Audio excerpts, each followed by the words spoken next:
We're at the point now at number 9 where we are hitting my second highest ranked game that I actually have not finished at the time of writing the script. I'm hoping I have that done by the time I sit down to record this, but as of writing, I'm about 70% through Alan Wake 2, and I can't even imagine it going any lower than this, and maybe even higher ultimately. A brief history with me and Remedy games. Before this year, I had only ever played Control, but I thought it was incredible. I hadn't started making Game of the Year videos yet at the time, but in 2020, it would have been my number 2 game behind Hades for sure. I never played Quantum Break or the Max Payne games. I'd never played Alan Wake until this game got announced, and because of me having played Dead Space, I'm suddenly into survival horror games now.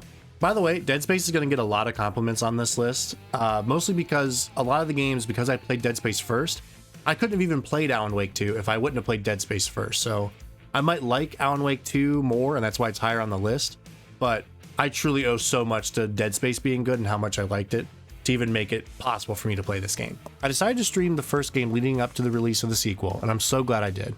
First game is so unique and maybe more so in both story and combat design of any game I'd ever played. The combat in the second game is better but less original, but the story being batshit insane is still there, and I care about that more anyways. I'm not even going to begin to describe what is happening in the story of these games, but instead we'll share the general concept that, as I said, I think is one of the coolest and smartest ideas in games today. Alan Wake is an author of true crime novels who finds himself slipping into an alternate reality called the Dark Place, which is controlled by a mysterious entity called the Dark Presence. The Dark Place is where works of fiction, like say novels, can be made into reality, and the darker the better for the Dark Presence. The events of the first game have Alan's wife, Alice, disappearing into the Dark Place through Cauldron Lake, and he eventually is able to save her by writing a story where they trade places, and he is trapped in the Dark Place for 13 years, leading into the events of Alan Wake 2. So Alan, along with Saga in the sequel, need to write a new story that is both dark enough to make the Dark Place happy, but also has a happy ending where they win and Alan can get out. The idea of works of art being made real with malice behind the intentions is such a wild idea that truly isn't matched by anyone else out there. The gameplay loop in the sequel is played between two characters, Saga Anderson, an FBI agent investigating the same place that Alan Wake disappeared from in the first game, and Alan Wake himself. Saga is leaning more into the solving a case end of things, gathering clues to put in her mind place to help her solve the mystery of what exactly is going on. She's also much better in combat, with more gun options. When playing as Alan, however, you are basically storyboarding parts of the novel he is editing to make sure he can get out of the Dark Place for good.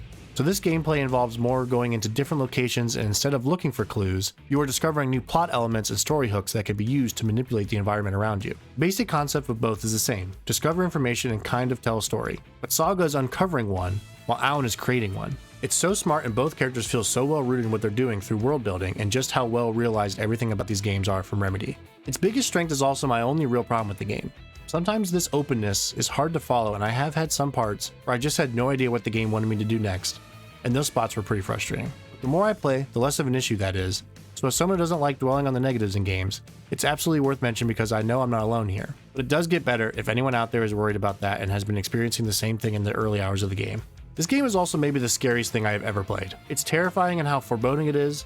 The music they use just hits home in a way that you can play a sequence where ultimately nothing happens, but the music during those segments make you feel convinced something is about to happen, and it doesn't. That level of never being able to predict what's coming or get used to how a certain type of scare is used just makes the entire game, every single second of it, become just drenched in this anxiousness that makes you really feel immersed in what horrible times the characters are having. As a new fan of survival horror, immersion is absolutely the key to these games being effective. I'm not sure if a game more immersive than Alan Wake 2 has ever been made, let alone this year.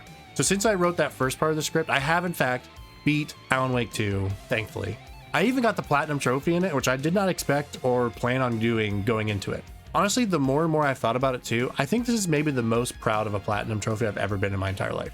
As I said during Dead Space entry, I never thought I would play a survival horror game, let alone multiple of them, and this Platinum felt like an honorary Platinum for Dead Space and a future game on this list. It sounds corny, but I have actually conquered some real fears of mine this year in gaming. I'm actually very proud of myself. I think it's important to get out of our comfort zones every once in a while and face things head on in a safe environment if you can. And streaming these games and getting the Platinum on stream felt like the perfect end to my 2023 of games. Speaking of the ending, very briefly, the ending is just as weird and potentially confusing, but open-ended as much as the rest of the game. The upcoming DLCs I'm sure will give more questions and answers, but in games as rich and deep as Alan Wake 2, I think that's a good thing. It's almost more fun to experience and talk about this game as it is to play it, and I think it's going to be one of the more memorable games I will ever play.